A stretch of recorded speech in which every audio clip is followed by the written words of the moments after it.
Okay, let's have a look around this 2001 on an X Land Rover Defender 90 TD5 hardtop, finished in, I think it's Oslo blue, this colour, with a white roof.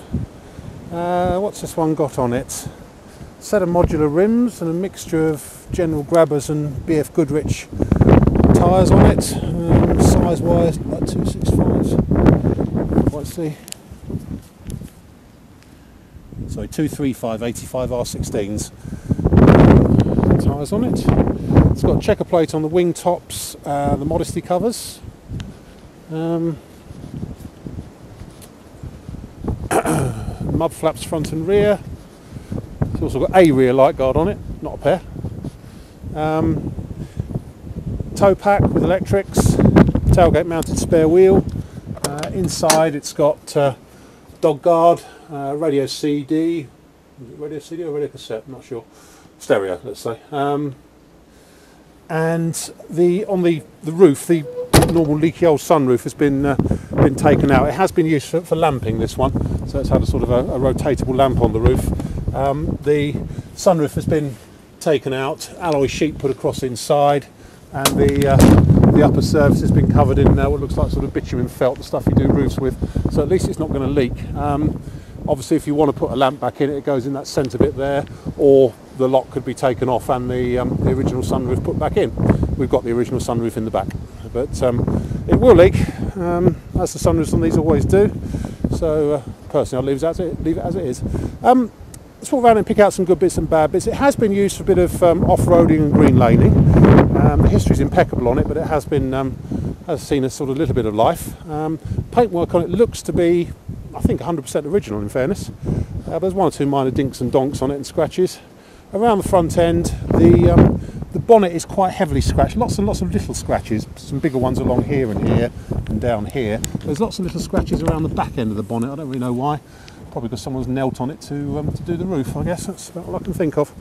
But otherwise, around the front end, not bad at all, except it's slightly pushed in here on this near side light unit.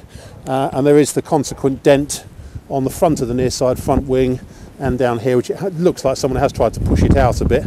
All they've succeeded doing is breaking the paint in one or two areas. There is a slight dent just along there, and it sort of feels a bit lumpy and ripply along there on the front of the near side front wing. Otherwise, looking down the near side, apart from a couple of minor parking dinks and donks in the sides, as you always get with these, it's pretty straight and nice. Near side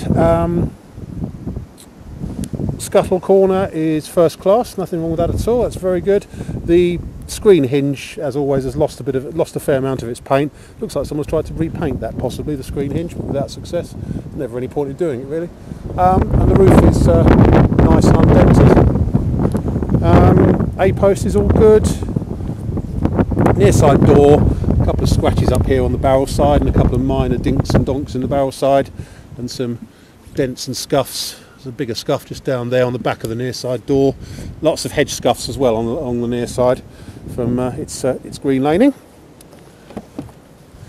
Inside here, it's all actually quite nice. It doesn't smell too unpleasant in here. They've put carpet along the van sides to stop the drumming and to insulate a little bit, and some pads on the roof to do the same thing, I guess. Headlining is very grubby in the front, but apart from that, the dash is all in pretty nice shape. Seats aren't bad at all. There's a couple of splits in the seats.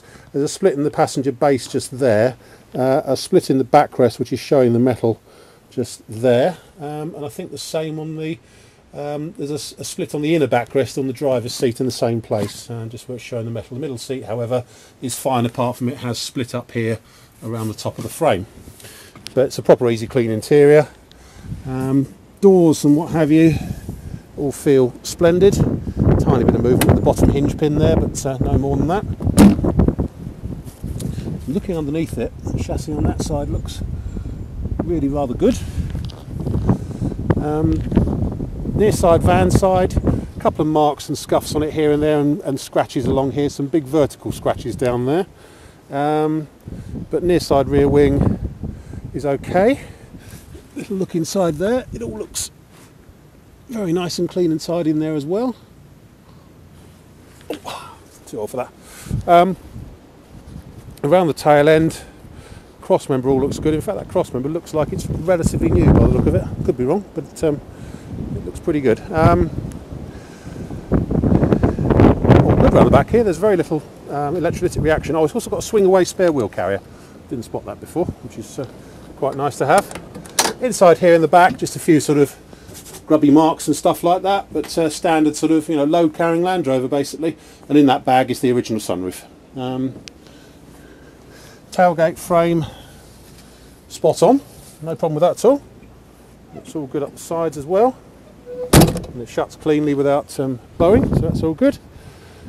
Down the offside, looks a bit tidier down there really. Very few sort of dinks and donks on it down the offside. Obviously it's got hedges on the near side where it's come from. All looks pretty good up there, a couple of dust marks and stuff. Bit of paint just been touched in there in that scratch.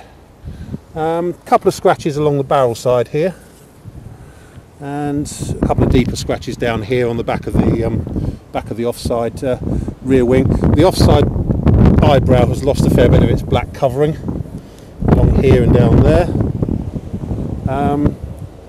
Driver's door, a couple of parking dinks there and there in the barrel side. Yeah, what's that? Something horrible. And a couple of dinks up here as well, but otherwise pretty good. So there's no electrolytic reaction on it at all really. It's really rather good from that point of view. We'll come back to inside in a minute. There's a few scratches, looks like perhaps someone's tried to break into it at some point. Scratches and marks around the window top up here. Yeah, I think someone's tried to nick it at some point. Clearly it isn't stolen, but someone's had to go at it at some point in the past. Screen corner on this side again is spot on, apart from a tiny bit of paint just touched in there. I think that's a drip more than anything else, where they've tried to repaint the hinges. Scuttle corner's excellent there, as is the A-post, and the offside front wing, apart from a couple of scratches down here, is spot on. Inside, as I say, driver's seat's got a hole in the seat covering just there, where the metal frame is. The driver's door feels spot on, nothing wrong with that at all. Again, a tiny bit of movement in the bottom hinge, but no more than that. That's about it really. So we can have a look under the back here. Again, all looks pretty good and nice under there actually, I like that. And under the front corner, yeah, very good. That's about it I think. My name's Simon. You can reach me on 0771 906 9353, or in the office on 0118 946 3352, or you can go to our website, which is www.motodrome.co.uk for any further info. We take part exchanges, we take Visa and MasterCard, credit cards and debit cards with a 2% surcharge for credit cards, and we can ship it anywhere you like in the world, certainly the UK and Europe, no problem. Obviously all at a cost. But that's about it then.